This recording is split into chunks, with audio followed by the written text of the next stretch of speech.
और वीडियो सबसे पहले अपने मोबाइल पर पाने के लिए बेल आइकन को दबाएं। नमस्कार, मैं हूं अनिल वर्मा शेखर। आप देख रहे हैं आई विटनेस लाइव न्यूज यूपी। तो शुरू करते हैं खबरों का सिलसिला और पेश है आज की ये प्रमुख खबर।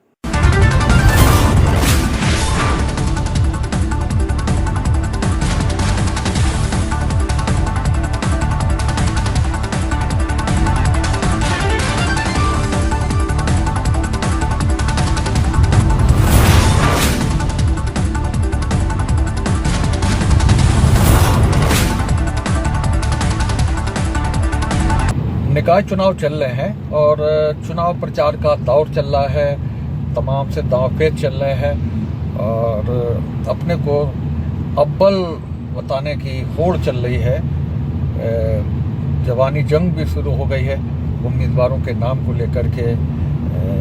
आचार संहिता के उल्लंघन के मामले भी चल रहे हैं। तमाम सी चीज़ें हैं जो मध्यकाल है इस चुनाव प्रचार का, उस दौरान सारी चीज़ें हैं जो इस समय होती हैं। वो सारी चीज़ें अब सभा पर हैं। बैठकों का दौर, वीआईपी का दौर, वीआईपी के कार्यक्रम और दांव पेच, आंतरिक बैठकें, ये सारी चीज़ें चल रही हैं। और जाहिर सी बात है कि भारतीय जनता पार्टी जो अपने को नंबर 1 की पार्टी कहती है वो भी इस चुनाव में आगे निकलना चाहती है।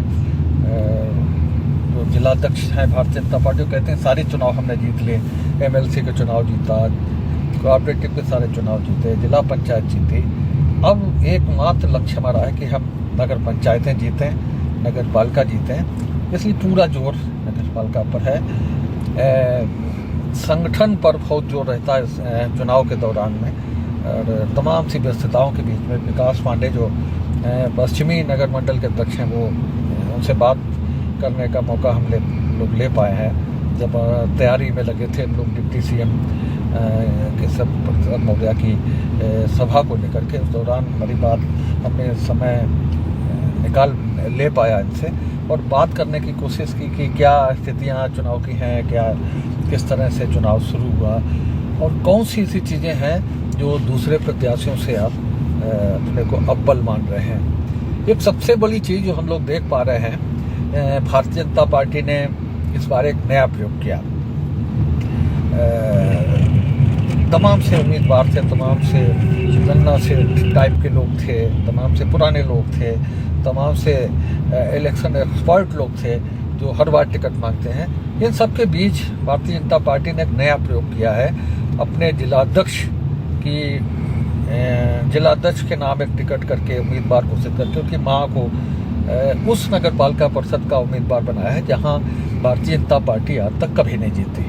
तो यहीं से शुरुआत करते हैं विकास पांडे से बात करके कि इस एक्सपेरिमेंट के मतलब क्या है और इस एक्सपेरिमेंट का जो तैयारियां हैं वो कहां तक पहुंची हैं। विकास जी, जो नया प्रयोग किया गया है भारतीय जनता पार्टी ने, नेतृत्व ने आपके जिलाध्यक्ष जो हैं आपकी पार्टी के जो सर्वोच्च पदाधिकारी हैं जिनके, उनके मां को टिकट दे करके ये संदेश दिया है कि पूरी पार्टी लग जाए और जो अविजित दुर्ग है अभी तक भारतीय जनता पार्टी जिस तक पहुंच नहीं पाई है, हम उसे हासिल करें। ये बड़ा लक्ष्य दिया गया है। उम्मीदवार आपके मन का रखा गया है। तो क्या तैयारियां हैं और अभी तक कहाँ तक क्या सिम्टम्स क्या दिख रहे हैं जो लड़ाई शुरू हुई है उसकी? देखिए, बहुत बहुत धन्यवाद। पहले तो मैं आपको बहुत बहुत आभार व्यक्त करूंगा। दूसरा, सबसे बड़ी चीज़ ये है कि अभी आपने एक शब्द इस्तेमाल किया, अवैध दुर्ग बना हुआ है नगर पालिका, और भारतीय जनता पार्टी हर दुर्ग को ध्वस्त करने के लिए जानी जाती है। हमने चाहे हैदराबाद के नगर निगम के चुनाव में स्वयं हमारे राष्ट्रीय अध्यक्ष ने वहाँ जाकर के प्रचार किया और हमने एक बड़ी लकीर खींचने का काम किया। ये आपने देखा है, बहुत करीब से देखा है इन सारी चीज़ों को। तो भारतीय जनता पार्टी का कार्यकर्ता इन्हीं विषयों के लिए जाना जाता है कि वो बड़े बड़े अवैध किले हमेशा ध्वस्त करता रहता है और ध्वस्त करके ही दम लेता है। और यही कारण है कि हमारी पार्टी ने, भारतीय जनता पार्टी ने यहाँ के जिलाध्यक्ष पर दांव लगाया है, उन पर विश्वास जताया है और संगठन का एक एक कार्यकर्ता जिलाध्यक्ष जी की कार्यपद्धति से वाकिफ है और वो पूर्णतः लगन के साथ इसमें लगा हुआ है कि हम इस बार इस काले अध्याय को बिल्कुल खत्म करके दम लेंगे। सही कहा। जिस दिन से उम्मीदवार घोषित हुआ है, लिस्ट आई है, उस दिन से पूरा संगठन लगा है, लेकिन उसका एक दूसरा स्वरूप भी हम दिखा रहे हैं। केवल एक ट्रायल हो सकता है, एक ट्रेलर हो सकता है। जब पूरे संगठन की प्रतिष्ठा दांव पर लगी है, जिलाध्यक्ष की मां चुनाव लड़ रही हैं उस समय, और संगठन पर सारा दारोमदार ही आप स्वीकार करते हैं, सारे जो चीजें हैं वो सारी चीजें संगठन पर ही दारोमदार है पूरे चुनाव का। संगठन का जो स्वरूप है वो ही ऐसा बनाया गया है कि उम्मीदवार कोई भी हो, हमें चुनाव की तैयारी में, चुनाव मैदान में कूदने में कोई दिक्कत नहीं। लेकिन आपके यहाँ स्थिति ये है कि एक मंडल अध्यक्ष जो इस नगर क्षेत्र का है वो अपनी बीबी चुनाव जुटाने में लगा है, उसे जिलाध्यक्ष की प्रतिष्ठा से कोई लेना देना नहीं है। वो उसकी प्रतिष्ठा इसमें है कि उसकी बीबी चुनाव जीत जाए। उससे भी वो भी कुर्बानी कर सकता था कि वो अपनी बीबी को जब फैसला हो गया कि जिलाध्यक्ष की मां चुनाव लड़ने वाली है, इस हार जीत का मतलब होगा, उसका मैसेज जाएगा, तो वो भी कुर्बानी कर सकता था। तो ये जो दोहरी चाल है कि आपका एक मंडल अध्यक्ष बीबी को चुनाव लड़ाने में व्यस्त है, तो कैसे ये आपकी जो तैयारी है, जो दावे हैं तैयारी के, उसे कैसे माना जाए पूरा? देखिए, इससे पहले भी 2017 के नगर निकाय चुनाव में भी उनकी पत्नी चुनाव लड़ी थी, और मुझे लगता है कि ये विषय इतर है। सारे लोग चुनाव लड़ते हैं। और दूसरी बात, जब जिलाध्यक्ष जी की टिकट घोषित हुई है तो वो अभी घोषित हुई है 24 तारीख को।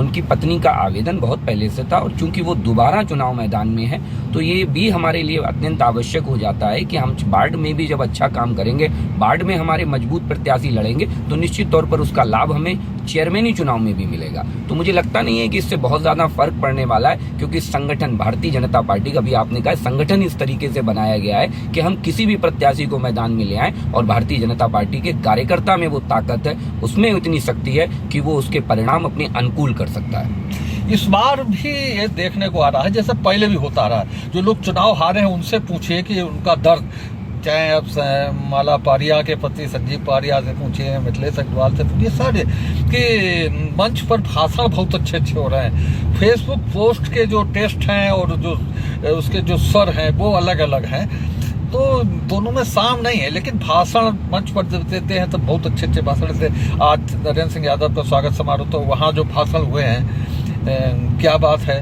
कैसी कैसी लक्ष्यदार बातें लोगों ने करी हैं।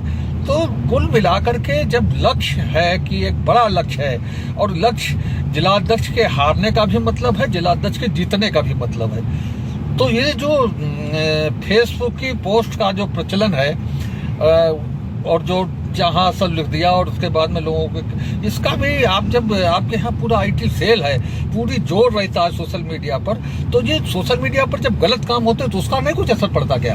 बिल्कुल। देखिए, हम आप अगर देखेंगे 2013-14 में जब माननीय नरेंद्र मोदी जी केंद्रीय राजनीति के शिखर पर आए, तो सोशल मीडिया का एक अलग दौर सेट किया गया, एक अलग माहौल सेट किया गया, और मुझे लगता है उसका भारतीय जनता पार्टी की सरकार को 2014 में बनने का और 2017 और 19 में बनने का बड़ा योगदान रहा है सोशल मीडिया का। हम इसमें कतई लब्बो-लुबाब नहीं करेंगे, हम बिल्कुल स्पष्ट कहते हैं। दूसरी बात, वहीं निगेटिव प्रचार, निश्चित तौर पर पार्टी में मुझे लगता है कि इस तरीके के विषयों का भी हम संज्ञान लेते हैं, और ऐसे लोगों को प्रथम दृष्टया हम मनाने का काम करते हैं। हम उन पे कार्रवाई करने से इतर है, क्योंकि इन्हीं सोशल मीडिया वॉलंटियर्स के बलबूते हमने 2014, 2017 और 2019 में और 2022 में पुनः उत्तर प्रदेश में सरकार बनाई। तो मुझे लगता है इन सारे वॉलंटियर्स को दिग्भ्रमित करने का जो काम विरोधियों के द्वारा किया जाता है, चाहे नैरेटिव सेट कर करके हो, चाहे जातिगत नैरेटिव सेट करना हो, चाहे पोलराइजेशन करने की बात हो, ध्रुवीकरण करने की बात हो, तो उन नैरेटिव के आधार पर जो एक राजनीति करने का चलन फर्रुखाबाद में बना है। अभी आपने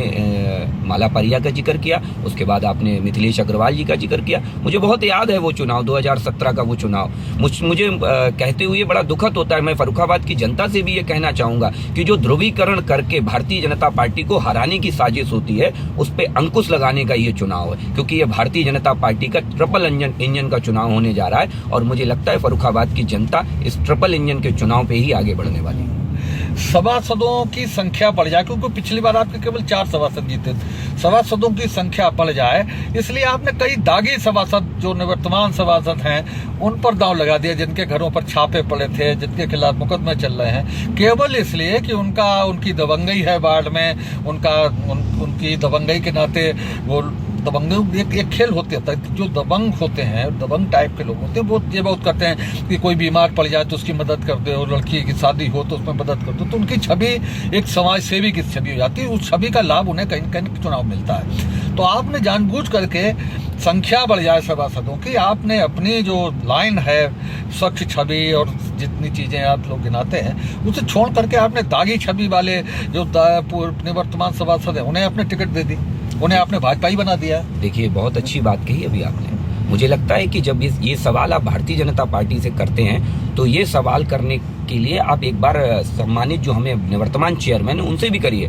वो भी लोगों की बहुत मदद करते हैं, ऐसा वो उनके द्वारा कहा जाता है। वो भी बहुत शादियां कराते हैं लोगों का, ये सब करते हैं। तो मुझे लगता है अगर वो दबंग है तो हमारे भी सभासद दबंग हैं, मुझे कहने में कतई ऐतराज नहीं है। और अगर वो समाज सेवी हैं तो हमारे द्वारा दिए गए टिकट भी समाज सेवी हैं, मैं ये विश्वास के साथ दिला। दूसरी चीज, यकायक हो सकता है कहीं कोई ऐसा विषय हो, कहीं किसी सभासद, देखिए जनता का निर्णय, लोकतंत्र में जनता जनार्दन होती है और मुझे लगता है उससे जनता की अदालत से बड़ी कोई अदालत नहीं होती। और जनता ने जिसे समर्थन दे दिया तो मुझे लगता है कि उससे बड़ा समर्थन किसी का नहीं होता है। और हमने यही प्रयोग किया है कि हमने जनता जिसके प्रति विश्वास जता रही है, भारतीय जनता पार्टी ने भी उसी के प्रति विश्वास जताया। यही हमारा पहला प्रयास रहा है। और राजनीतिक दल होने के नाते आप इस बात को बहुत अच्छे से मानते और समझते होंगे, संख्या बल का बड़ा उपयोग होता है राजनीति में। और मुझे कहने से भी कोई गुरेज नहीं है। और संख्या बल के उपयोग से ही हम नगर पालिका में जो भ्रष्टाचार है उस पर भी अंकुश लगाने का प्रयास कर सकते हैं। हम नगर पालिका की जातियों को भी रोक सकते हैं, जो मुझे लगता है कि छद्म प्रवृत्ति से वो बजट पास करा ले जाते हैं और उसका फिर बंडर बाट करते हैं। हम उन पर भी अंकुश लगाने का प्रयास कर सकते हैं। इसी कड़ी में हमने ऐसे सभासदों पर भी दांव लगाया है जो जनता के बीच लोकप्रिय हैं और जनता उन्हें जिता करके भेज सकती है। आपने जो निवर्तमान चेयरमैन है उनके 15 साल के भ्रष्टाचार के खिलाफ आवाज उठाई है, लेकिन कुछ नया आप कहीं करके नहीं दिखा पाए। 7 ब्लॉकों में आपके ब्लॉक प्रमुख हैं, जिला पंचायत आपकी है, कोई आदर्श वहाँ आप नहीं दिखा पाए। कैसे जनता भरोसा करे आपके ऊपर कि जहां आपको जनता ने पूरी ताकत दी। ब्लॉक प्रमुखों में कोई ऐसा नहीं कि आपके पूर्णकालिक ब्लॉक प्रमुख हैं, वहाँ कोई आप किसी ब्लॉक में कोई ऐसा आदर्श नहीं दिखा पाए जहाँ पेवर ब्रिक्स ना लगती हो, जहाँ की सड़कें बहुत अच्छी बन गई हो, जहाँ पानी की बहुत अच्छी व्यवस्था हो गई हो, ऐसी कोई चीज़ नहीं है। तो आप जो चुनाव के समय ये ब्लॉक में जो भ्रष्टाचार का मुद्दा उठाते हैं वत्सल अग्रवाल के, इसे किस रूप में लिया जाए? देखिए, बहुत बुनियादी सवाल आपने किया है। अभी हमारे जो आप ब्लॉक प्रमुखों की बात कर रहे हैं, अभी कोरोना काल से लेकर के हमारे ब्लॉक प्रमुखों ने अभी जुमा 2-3 साल का ही कार्यकाल हुआ है उन्हें अभी अपनी जर्नी स्टार्ट करते हुए। जब हम बात वत्सला अग्रवाल जी की करते हैं, निवर्तमान चेयरमैन की करते हैं, तो निश्चित तौर पर एक बड़ा सवाल उठता है कि वो आज 15 साल से इस फर्रुखाबाद की नगर पालिका में चेयरमैनी कर रही हैं। नगर पालिका की जनता ने उन्हें सेवा करने का अवसर दिया। मुझे लगता है, मैं जब आपको विश्वास के साथ कहता हूँ, जब मैं अपनी पड़ोसी जनपद की शाहजहांपुर नगर पालिका को देखता हूं तो बड़ा दुखद होता है। आज फर्रुखाबाद इस उत्तर प्रदेश की दूसरे सबसे बड़ी नगर पालिका है और आपको भी ये मालूम होना चाहिए, जितनी बड़ी नगर पालिका होती है उतना ही ज्यादा उसका बजट आता है और उस बजट का मूल्यांकन उसकी जनसंख्या के हिसाब से ही उस बजट का आवंटन होता है। तो उस आधार पर अगर देखा जाए तो वत्सला अग्रवाल जी से सीधी फर्रुखाबाद की जनता ये सवाल पूछेगी। मैं एक सवाल आपके माध्यम से जरूर वत्सला अग्रवाल जी से, आपको मौका लगे पूछिएगा, पूरे फर्रुखाबाद जनपद के अंदर वो एक ऐसी सड़क मुझे बता दें जिसे उन्होंने 5 साल में दोबारा ना बनाया हो, जो 5 साल से ज्यादा चली हो। ऐसी एक भी सड़क अगर वत्सला अग्रवाल जी मुझे बता दें, उनके पति चेयरमैन मनोज अग्रवाल जी बता दें, तो मैं उनसे शर्त लगाने को तैयार हूं। अगर वो एक भी ऐसी सड़क मुझे बता दें। निश्चित तौर पर भ्रष्टाचार की जड़ें बहुत गहरी हैं और भारतीय जनता पार्टी की चाहे केंद्रीय नेतृत्व की लड़ाई हो, चाहे हमारे यहाँ फर्रुखाबाद में भ्रष्टाचार के खिलाफ लड़ाई हो, हमारे ही कार्यकर्ताओं ने मुद्दा उठाया था। आपको याद हो, उनके द्वारा स्थापित MIC नगर पालिका की स्कूलों, जो नगर पालिका स्कूल संचालित करती है, उनकी दशा और दुर्दशा हम सब जानते हैं। और नगर पालिका के स्कूल आज बद से बदतर स्थिति में होते जा रहे हैं और स्वघोषित समाज सेवी ने अपने 5 स्टार होटल जैसे स्कूलों का शिलान्यास चालू कर दिया है। उनके द्वारा 5 स्टार होटल जैसे स्कूल बनाए जा रहे हैं, लेकिन नगर पालिका के स्कूलों की दशा मुझे लगता नहीं है किसी से छुपी है।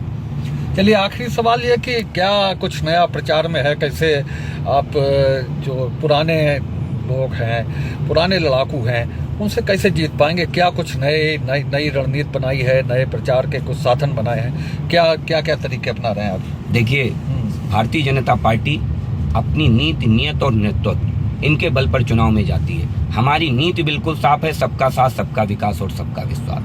हमारी नियत बिल्कुल साफ है, एक आदमी को उसके घर तक सुविधाएं पहुंचें, चाहे स्वच्छ जल की हो, चाहे सड़कों की साफ सफाई की हो, चाहे हर गली में जलती हुई जगमगाती हुई स्ट्रीट लाइटें हों, उनकी व्यवस्थाएं सुचारू रूप से आम जनमानस तक पहुंचे। दूसरी बात, सबसे बड़ी चीज है हमारा नेतृत्व। हमारा नेतृत्व ऐसा है जो 5 बरस काम करने वाला नेतृत्व। हमारा कार्यकर्ता नीचे मिलेगा आपको, हमारा पदाधिकारी नीचे मिलेगा, हमारा चेयरमैन आपको मिलेगा। हम ऐसा चेयरमैन नहीं देंगे जो 5 साल में केवल चुनाव के समय आपको दिखाई दे। हम ऐसा चेयरमैन देंगे आपको जो 5 बरस जनता के बीच काम करे, जनता के बीच रहे और जनता की सेवा करे। हमारा एक ही निवेदन है आपके इस चैनल के माध्यम से पूरे फर्रुखाबाद की जनता से, सबको देखा बारी बारी, अब की बारी भगवादारी। सबको देख लिया, आजमा लिया, एक को 15 साल देख लिया, एक को 10 साल देख लिया। हमारा निवेदन है फर्रुखाबाद की जनता से, 5 वर्ष केवल भारतीय जनता पार्टी के चेयरमैन को सेवा का अवसर दीजिए। डबल इंजन की सरकार का आपने उत्तर प्रदेश के अंदर विकास देखा और मुझे लगता है जब ट्रिपल इंजन की सरकार बनेगी तो फर्रुखाबाद की नगर पालिका भी उस विकास में भागीदार बनेगी। ठीक है, हम कुछ और सवालों के जवाब भी आपसे चाहते थे, लेकिन हम मंजिल तक पहुंच गए हैं और बिग बुलेटिन जो हमारा डिबेट शो है उसका समय हो रहा है, इसलिए फिलहाल आज की इस बातचीत को यहीं पर समाप्त कर रहे हैं। आपने समय दिया, बातचीत में भाग लिया, इसके लिए बहुत बहुत धन्यवाद। उम्मीद है आपको हमारी ये खबर पसंद आई होगी। आप इसे लाइक करें, अपने दोस्तों के साथ शेयर करें और कमेंट करके अपनी प्रतिक्रिया बताएं। अगर आप पहली बार हमारे चैनल से जुड़ रहे हैं तो चैनल को सब्सक्राइब करना ना भूलें, यही निवेदन आपसे है।